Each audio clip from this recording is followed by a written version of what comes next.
Here's the MPU board from a Gottlieb System 80B Bounty Hunter, which I've never seen a Bounty Hunter in real life. I've only ever seen it in pictures, and a few guys around here, St. Louis, used to own one, and fella sent it to me. It just wouldn't boot.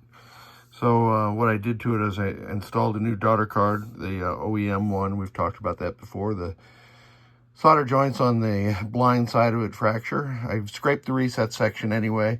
I'm going to do that on every System 80 that I get in here, because there's no sense in relying on that old craptastic sort of analog reset system. Installed a slam switch defeat. I had to put a socket in for Prom 1, and I also replaced the 5101. The 5101 was a AMI 5101, so that's sort of something that's living on borrowed time.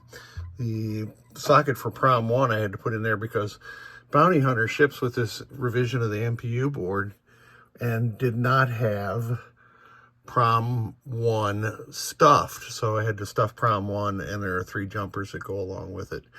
Just to test it in my RoboWar, if I tested it with Bounty Hunter ROMs, it does all kinds of strange things to the lights and the solenoids in my RoboWar game. So let's put it into test.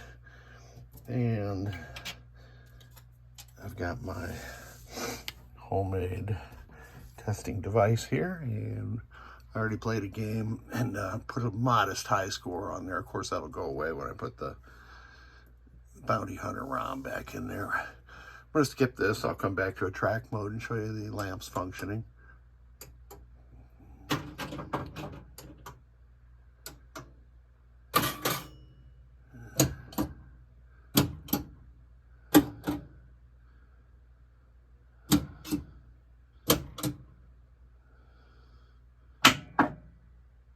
So you could see or hear something happening with each solenoid or lamp circuit actuation there.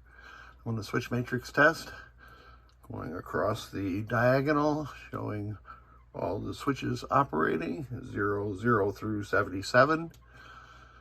The dip switches read correctly. I have verified that. And display test. No surprise there, that's working properly. Memory test, and the Prom 1 is 1 DCA checksum, so this baby is ready to go. Let me reboot it and put it into tracked mode. Yeah, the soundboard likes to do that when you power off and then on fairly rapidly. Here you can see all the lamps are operating correctly. I've played about 1 million games of RoboWar, so when something acts abnormally in the game, I know it right away. So this board is good to go. Last thing I'll do is put the Bounty Hunter ROM back in it, and then there's a little bit of flux to take off the back, since I did have to replace this daughter card. This is the NVRAM.Weebly version of it, because the sockets there hadn't been fiddled with before, so I got it off cleanly. Anyway, thank you so much. I hope I get to play a Bounty Hunter someday.